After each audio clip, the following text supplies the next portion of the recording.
Hello students, today we are going to start with a new topic that is the theory of congruences. आज के इस chapter में हम linear कॉन्ग्रुएंसेस और कॉन्ग्रुएंसेस क्या हैं उससे रिलेटेड डेफिनेशन, थ्योरम और एग्जांपल्स करेंगे. So first let's start with definition. So definition is let n be a fixed positive integer. यहाँ n कैसा है मेरा, कोई फिक्स्ड मैंने नंबर ले लिया है और कैसा लिया, पॉजिटिव लिया है, नेगेटिव की बात नहीं हुई है. n should be positive. अब two integers a and b को हम क्या कहेंगे, a is congruent to b with modulo n.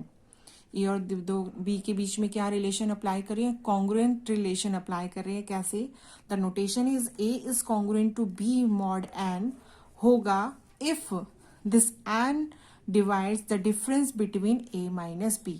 अगर a और b का डिफरेंस इस n डिवाइड करता है a माइनस b, यानी कि a और b के डिफरेंस को, तो a is congruent to b with mod n होगा जब n डिवाइड करेगा इन दोनों के डिफरेंस को. और अगर नहीं अगर डिवाइड करता है तो पहले हम कहें तो इसको कैसे लिख सकते हैं, this a minus b which is equal to n into some integer k. यहां मैंने लिखा है ओनली सम इंटीजर. ऊपर जब मैंने n की बात की तो पॉजिटिव इंटीजर की बात की, तो n कैसा हो सकता है, पॉजिटिव, k कैसा हो सकता है, पॉजिटिव भी और नेगेटिव भी. तो a minus b which is equal to n into k. अगर ये कंडीशन है तो क्या होगा, a is congruent to b mod n होगा. तो ये नोटेशन हो जाएगा. इसको हम इस तरह से भी लिख सकते हैं. ये लाइन आपको बार बार यूज आने वाली है कि हम जब a is congruent to b mod n कहते हैं तो इसको हम इस तरह से भी लिख सकते हैं. तो ये जो क्या लाएगा, फर्स्ट क्या कहलाएगा मेरा, कॉन्ग्रुएंस कहलाएगा. राइट.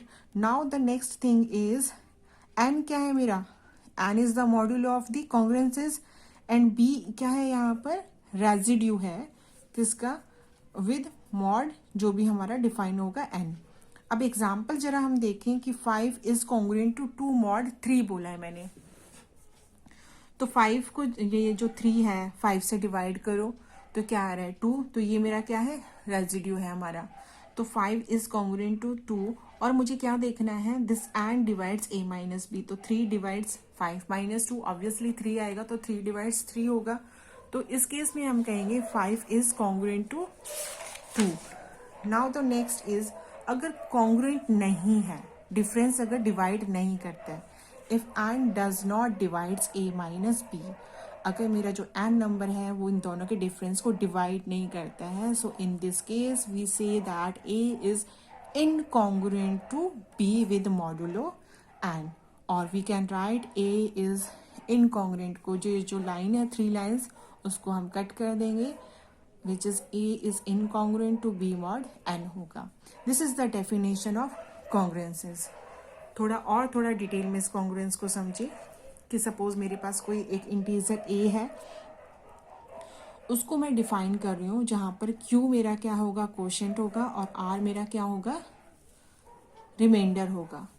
जब मैं a को n से डिवाइड कर रही हूँ, कोई भी इंटीजर है, मॉड्यूलो n आपका क्या होगा, फिक्स्ड पॉजिटिव इंटीजर होगा. a को जब मैंने n से डिवाइड किया तो बाय डिवीजन एल्गोरिथम या जो भी आपने पढ़ा है, तो a को इन टर्म्स ऑफ n लिखा मैंने, तो क्या आएगा, a is equal to n into q, जहां पर q आपका क्या होगा, क्वोशिएंट होगा और r आपका क्या होगा, रिमाइंडर होगा. देखो हम जब स्टार्टिंग में जब क्लास स्टार्ट करते हैं, जब हम 5th 6th जब हम डिवीजन पढ़ते हैं तो हमें इस सिंबल के साथ पढ़ाया जाता है. तो ये हमारा यहाँ पर क्या हो जाएगा, a होगा, यहाँ n होगा, ये हमारा क्या हो जाएगा, q टाइम्स गया दैट इज क्वोशिएंट. यहाँ पर कुछ नंबर आएगा, सब्ट्रैक्ट करने पर जो r बचेगा दैट इज रिमाइंडर. तो मैंने a को कैसे डिफाइन किया, n into Q plus r. अब ये जो रिमाइंडर है इसकी चॉइस अगर आप देखो तो 0 तो पॉसिबल है, ऑब्वियसली a आ गया होता तो q टाइम्स मल्टीप्लाई करने पर a आ गया होता, तो ये सब्ट्रैक्ट होके 0 हो गया होता. बट हम कैसे दिखाएं कि रिमाइंडर क्या है, कभी भी r की वैल्यू क्या है, n के इक्वल नहीं होगी.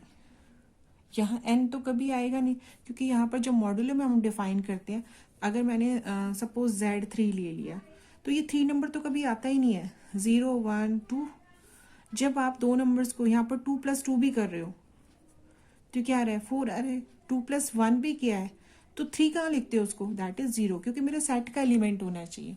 तो ये जो रिमाइंडर की जो पॉसिबिलिटी है वो 0 से लेकर n तक होती है, जहाँ पर 0 को हम इंक्लूड कर रहे हैं। तो a को मैंने किस तरह से, इस तरह से डिफाइन कर दिया। अब अगर इसमें मॉड्यूलो, यहाँ पर विदाउट मॉड्यूलो था, अब मॉड अगर मैंने n लिख दिया तो ये कैसा बन जाएगा, a इज, यहाँ तो डिवाइड हो गया, तो a is congruent to r with mod n। So there are n choices for r। आप कहोगे मैम आपने n को इंक्लूड नहीं किया, बट 0 तो इंक्लूड किया है। ये हमारे पास Z3 है तो 3 एलिमेंट्स आए थे, तो r के पास भी क्या है, हमारे पास n चॉइसेस है, 0 1 अप टू n माइनस है। तो we see every integer is congruent to modulo n to exactly one of the value 0 1 2 up to n minus 1।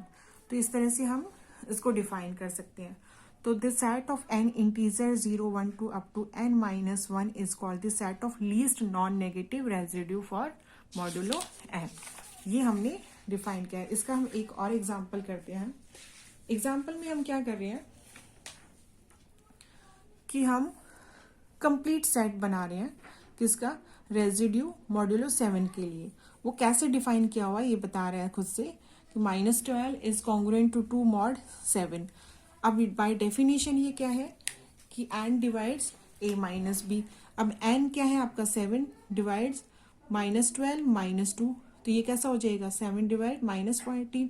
अब माइनस टर्म की तो बात ही नहीं हो रही, डिवीजन के लिए हमें माइनस का क्या लेना देना है, तो ये हमारा क्या है, ऑब्वियसली 14 को डिवाइड करता है।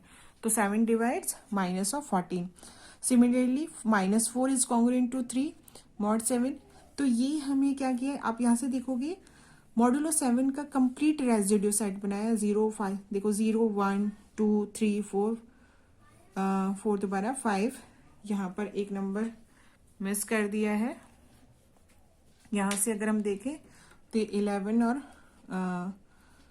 4, दैट इज क्या आएगा हमारे पास, यहाँ पे डिवाइड करें, that is 7 divided by 11 minus 4 7, तो ये 4 आ गया। अगर यहाँ पे बात करें तो यहाँ पर आएगा मेरे पास 7 डिवाइडेड बाय 13 माइनस, यहाँ आना चाहिए, अगर 4 ले रही हूँ मैं तो 9, तो डिवाइड नहीं करता, यहाँ पर और नंबर आएगा।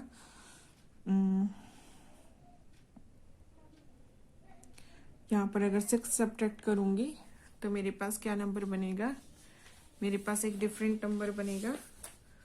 तो यहाँ पर मेरे पास इस कंप्लीट रेजिड्यू में मैंने यहाँ पर 4 लिखा है, 2 3 4, अगर मैं यहाँ पर 6 लिखती हूँ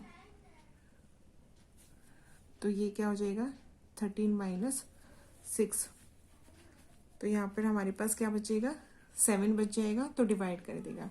तो ये मेरी मिस्टेक है, यहाँ पर आप 6 कर लेना। तो कंप्लीट रेजिड्यू सेट अब बनेगा 0 1 2 3 4 5 एंड 6।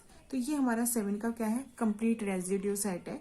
ये बुक में जस्ट डिफाइन करके दिया हुआ है, इसमें आपको खुद से नहीं, खुद सर्च करना कि ये क्या क्या नंबर आएंगे, बस हम चेक कर सकते हैं कि ये 7 से डिविजिबल है या नहीं, कि 13 6 के कॉन्ग्रुएंट है या नहीं।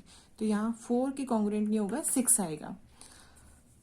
अब अगर 0 की बात करें तो a is congruent to 0 mod n। वो कब पॉसिबल है, जब ये n इसको क्या करे, कंप्लीट डिवाइड कर दे।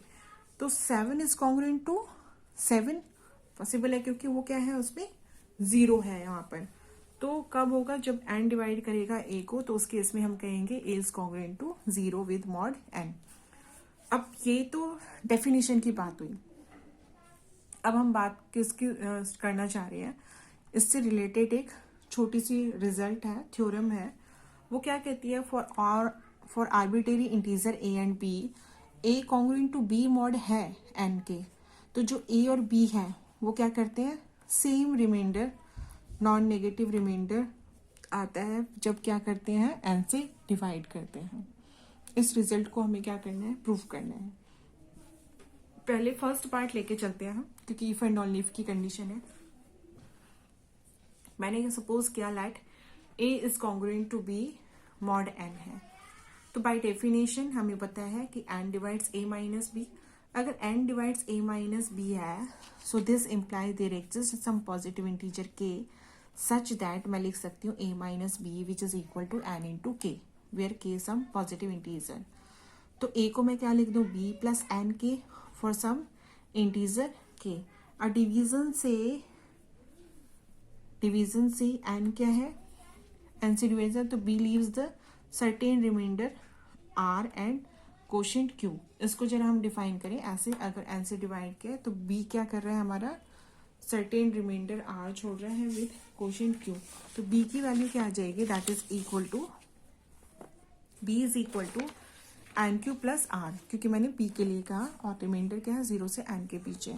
तो a को इन टर्म्स ऑफ b लिखें, क्योंकि हमने क्या बोला है कि b सेम कोशेंट और q और r रिमाइंडर छोड़ रहे हैं।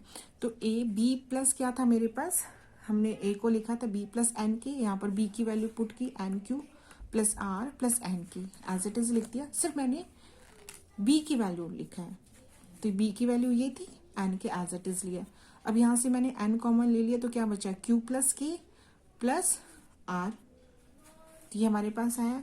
तो a also leaves the same remainder, q r remainder छोड़ रहा है बाय डिवाइडिंग, जब हमने n से डिवाइड, तो a ने भी क्या किया, सेम रिमाइंडर छोड़ा। b पे भी आप देख रहे हो हमारे पास सेम रिमाइंडर था। अब जस्ट इनवर्स पार्ट लेके चले कि अभी हमें यहाँ पर तो शो कर दिया a and b leaves the same remainder, that is r, उन्होंने सेम रिमाइंडर था हमारे पास। अब हम इस स्टेटमेंट को लेके चलें कि let a and b leaves the same remainder, तो अब हमें शो करना है a is congruent to b mod n होगा। अब हमने ये कहा कि a और b ने क्या किया, सेम रिमाइंडर है उनके पास, तो a को मैंने इस तरह से लिख सकती हूँ एन क्यू 1 प्लस आर, यहाँ r सेम होगा। b को कैसे होगा, एन क्यू 2 प्लस आर, क्योंकि रिमाइंडर सेम है। q1 और q2 आप कुछ भी ले सकते हो। तो अब अगर मैं a माइनस बी, क्योंकि a is congruent to b बताना है, तो ऑब्वियसली डिफरेंस की बात होगी। तो a माइनस बी जरा डिफाइन करें तो क्या आ जाएगा, n q minus q two, और वो क्या होगा, n से डिविजिबल होगा, क्योंकि n यहाँ पर क्या है, कॉमन पार्ट आ रहा है। So we can say this n divide a minus B, और this result implies a is congruent to b mod n। तो इस तरह से हमारी इफ एंड ओनली इफ की कंडीशन क्या हो जाएगी, सॉल्व हो जाएगी। एग्जाम्पल से अगर आप देखना चाह रहे हो, 31 इज कॉन्ग्रुएंट टू 11 है मॉड 7। 7 से जरा डिवाइड करके देखो, तो 7 4 ज़ा 28, तो क्या रिमाइंडर बचा 3। यहाँ से 7 से डिवाइड करोगे तो ये भी क्या हो जाएगा, 3 रिमाइंडर बचेगा। तो हम लिख सकते हैं 31 इज कॉन्ग्रुएंट टू 11 मॉड 7 होगा।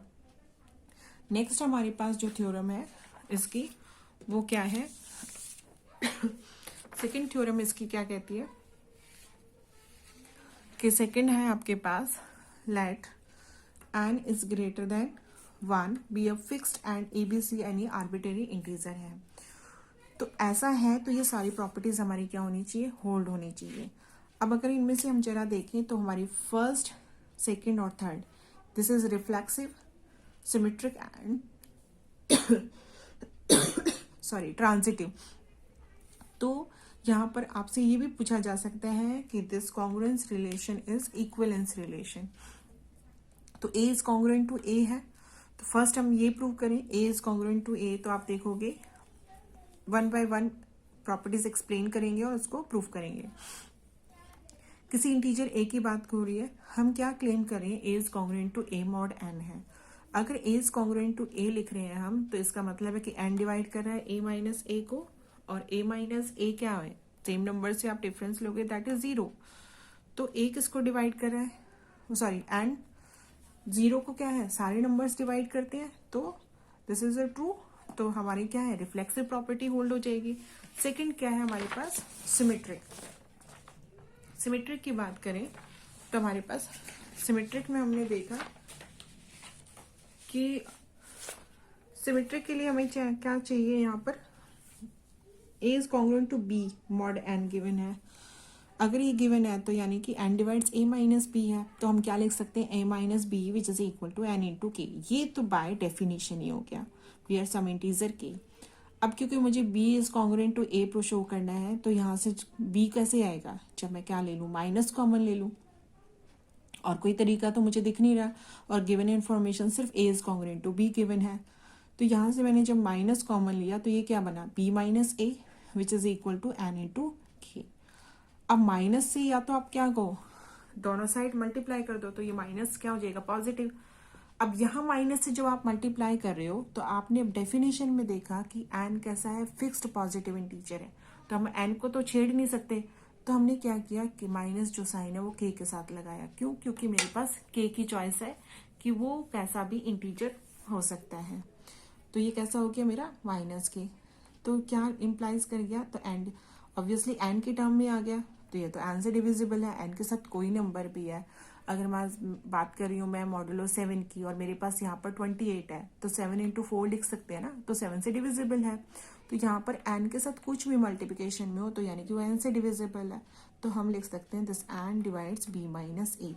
और अगर ऐसा है तो हम क्या कहेंगे, B is congruent to A mod N होगा। थर्ड प्रॉपर्टी क्या है, थर्ड प्रॉपर्टी कहती है A is congruent to B, B is congruent to C. Now you have to show this A is congruent to C, यानी कि transitive property. तो हमें क्या गिवन है, A is congruent to B है, तो हम लिख सकते हैं n divides A minus B, n divides B minus C, दोनों को साइमल्टेनियसली चला लिया। अगर ऐसा है तो A minus B is equal to n into K1, B minus C is equal to n into K2। अब हमें ध्यान रखना है कि मुझे क्या लेके आना है, मुझे ए इज कॉन्ग्रुएंट टू सी दिखाना है। तो यहाँ से कैसे पॉसिबल है इन दोनों को यूज करते हुए, तो मैं क्या करूँ, ये मैं क्लेम कर रही हूँ कि मुझे ये शो करना है। तो हम क्या कंसीडर कर रहे हैं, ए माइनस सी।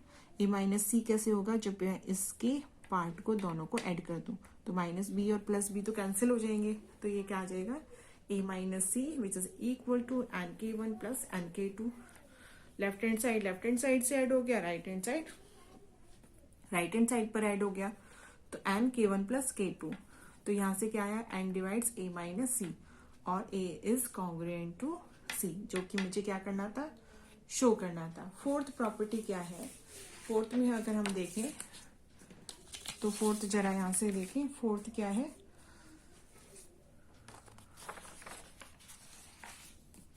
फोर्थ हमारे पास प्रॉपर्टी है A is congruent to B mod n and C is congruent to D mod n। तो अब हमें क्या करें, ऐसा अगर गिवन है तो n divides A minus B होगा, n divides C minus d होगा, और इसको हम लिख सकते हैं A minus b is equal to N के वन एन के टू। अब हमें अगेन क्या शो करना है, इन दोनों को ऐड कर दें, तो A plus C is congruent to B plus d. तो यहाँ से आप जब देखो ये हम क्लेम करें तो A plus C is congruent to B plus d हमें शो करना है। तो एन डिवाइड्स किसको करेगा, A plus C minus B plus d को। तो अगेन इन दोनों की लेफ्ट हैंड साइड और राइट हैंड साइड को राइट हैंड साइड से ऐड कर दें, तो क्या हो जाएगा, A plus C minus common लेके B plus d which is congruent to N के वन प्लस के टू। तो ये कैसा हो जाएगा, n divides A plus C minus B plus d. Easiest part है जो हमने सेम प्रोसेस किया है। इसी तरह अगर आप इनको मल्टीप्लाई, इन दोनों को क्या करोगे, प्रोडक्ट लोगे, तो वो कैसा आ जाएगा, A C is congruent to B D mod N होगा। फिफ्थ रिजल्ट क्या कहता है कि A is congruent to B है, तो हमें क्या शो करना है, हमें शो करना है कि A plus C is congruent to B plus C mod N होगा। तो A is congruent to B mod N given है, तो इसको लिख सकती हूँ N divides A minus B, N divides A minus C, मैंने खुद से सब्ट्रैक्ट कर दिया और ऐड कर दिया, तो इससे क्या हो गया, इन दोनों को क्लब कर दिया और इन दोनों को हमने यहाँ क्लब कर दिया। तो A plus C minus B plus C, plus वाली टर्म इधर और इधर नेगेटिव वाली कॉमन लेके इधर, तो A plus C is congruent to B plus C कह देंगे, और ये हमें क्या करना था, शो करना था। प्रोडक्ट के केस में क्या हो जाएगा, हमें शो करना है A C is congruent to B C होगा विद मॉड एन। तो A is congruent to B mod N given है, तो हम लिख सकते हैं C is reflexive property, C is congruent to C mod N.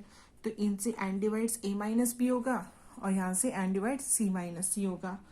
तो यहाँ से अगर हम देखें तो ये कैसा हो गया, ये कुछ इस तरह से हो गया, there exist A minus B equal to N into K one और C minus C is equal to N into K two. तो A is equal to B plus N into K one और C is equal to N के two plus C. तो यहाँ से product लिया तो ए सी इस तरह से आया, इन दोनों को प्रोडक्ट लेंगे तो कुछ टर्म आएगी जो हम एन उसमें से कॉमन ले लेंगे।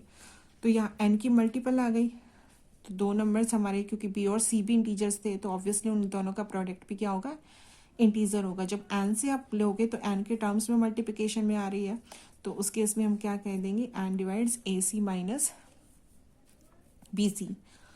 तो ये हमारा क्या हो गया, यहाँ पर इस केस में A C is congruent to B C हो गया है। लास्ट हमारी प्रॉपर्टी है जो हम किससे शो करेंगे कि ए की पावर के इज कॉन्ग्रुएंट टू बी की पावर के होगी। तो बाय इंडक्शन अगर हम चेक करें के लिए, 1 के लिए जो है तो A is congruent to B mod N होगी। अब हम ये कह रहे हैं कि अगर ये के लिए 1 के लिए होल्ड करती है तो result is hold for k equal to 1, let the result is result be true for k equal to m के लिए। तो हम क्या क्लेम करेंगे, claim result is true for k equal to m plus 1 के लिए होगा। That is to show a की power k plus 1 is equal to b की power k plus 1 mod n।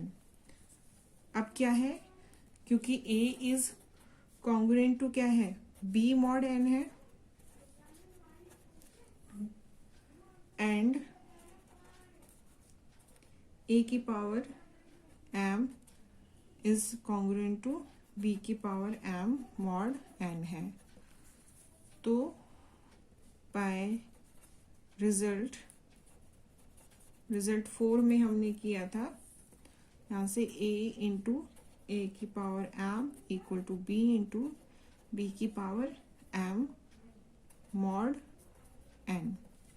तो यहाँ से क्या हो जाएगा, दिस इम्प्लाइज a की power m plus 1 is congruent to b की power m plus 1 mod n। That is we are done. यही हमें क्या करना था, शो करना था। अगर इसके लिए ट्रू है तो ये इसके लिए भी ट्रू होगा। इसके बाद क्या आता है कि हमारे कुछ एग्जाम्पल्स आते हैं जो इम्पोर्टेंट है।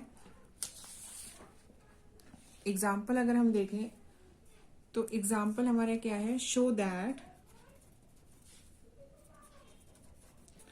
क्या शो करना है मुझे कि 41 डिवाइड्स 2 की पावर 20 माइनस 1।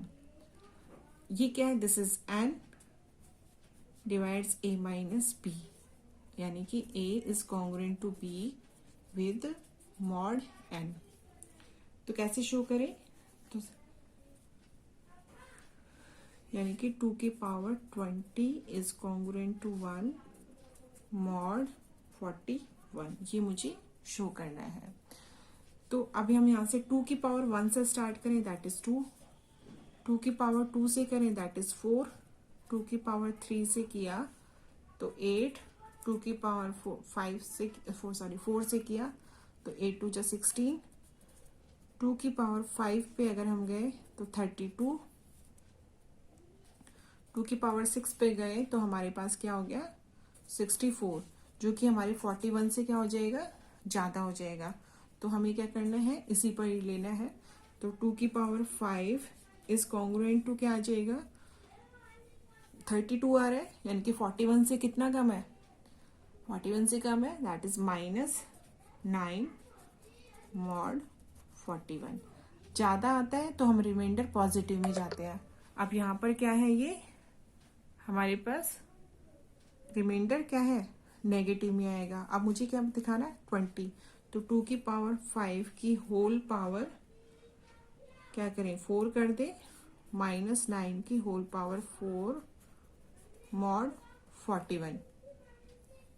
तो यहां से क्या आ जाएगा, 2 की पावर 20 माइनस 9 यानी कि 81 इंटू 81। तो मैंने ब्रेक कर दिया, माइनस 9 का स्क्वायर इंटू माइनस 9 का स्क्वायर। तो 81 इंटू 81 दोनों पे क्या अप्लाई करना है, मॉड 41। तो अब हमारे पास क्या है, 41 से ज़्यादा है पर क्या है 41 टू ज़ा यानी कि 82 आएगा, 82 से कम है अगेन क्या आएगा -1 into minus of 1 that is +1। तो ये हमारे पास क्या आ जाएगा, this implies 2 raised to the power 20 is congruent to 1 mod 41। यही मुझे क्या करना था, शो करना था। अब कभी कभी एग्जाम में क्या पूछते हैं, 2 की पावर 21 कि यूनिट प्लेस पर वैल्यू फाइंड आउट करो। तो उस केस में मुझे क्या करना है, 2 की पावर 1 पर मैंने देखा 2, 2 की पावर 2 पर मैंने देखा 4, 2 की पावर 3 पर मैंने देखा 8, 2 की पावर 4 पर अगर मैं देख रही थी तो दैट इज 16, 2 की पावर 5 पर अगेन आप देखोगे 32 यानी कि 2 की पावर 6 पर देखोगे तो अगेन 64। तो ये क्या है, ये यूनिट प्लेस पे क्या है, वैल्यूज रिपीट होना स्टार्ट हो रही है, कब, 4 के बाद। तो इसको हम क्या करेंगे, 2021 को 4 से डिवाइड कर देंगे, 5 टाइम्स गया 0 5, तो क्या बचा यहाँ पर, कंप्लीट डिवाइड हुआ है, रिमाइंडर क्या है आपके पास 1 आया। तो यानी कि यूनिट प्लेस पर जो 1 पोजीशन फर्स्ट पे आ रहा है वो आएगी, तो आपके यूनिट प्लेस पे क्या हो जाएगा, दैट इज 2। तो ये आपका क्या हो जाएगा, आंसर हो जाएगा। तो इस तरह के क्वेश्चंस कोई भी पावर हो आप इस तरह से इजीली सॉल्व कर सकते हो। अब जरा एक और क्वेश्चन हम करें। कभी कभी क्या पूछा जाता है कि आपको फाइंड आउट करना है, फाइंड द रिमाइंडर।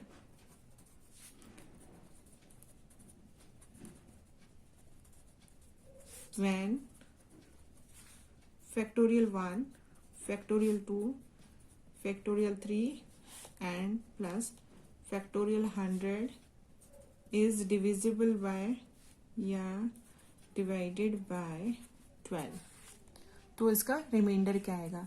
रिमाइंडर हम जरा देखें, यहाँ पर फैक्टोरियल 1 की वैल्यू क्या है 1, फैक्टोरियल 2 की वैल्यू क्या हो गई 2, फैक्टोरियल 3 की वैल्यू 6, फैक्टोरियल 4 को अगर हम देखें तो फैक्टोरियल 4 क्या है 4 इंटू 3 इंटू 2 इंटू 1 24, ये 12 से डिविजिबल है तो क्या बन जाएगा 0, तो यहाँ पर वैल्यू 0 आ जाएगी।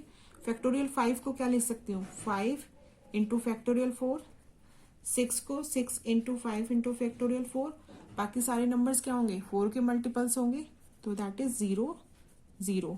तो रिमाइंडर क्या आ जाएगा, इन सब का सम 1 + 2 + 6 दैट इज 9। तो रिमाइंडर में आंसर क्या आएगा 9। तो दीज आर द एग्जाम्पल और this is the beauty of linear congruences, जिससे हमने क्या किया, इन एग्जाम्पल्स को सॉल्व किया। नेक्स्ट लेक्चर में हम नेक्स्ट प्रॉब्लम्स लेंगे और थ्योरम्स को डिस्कस करेंगे।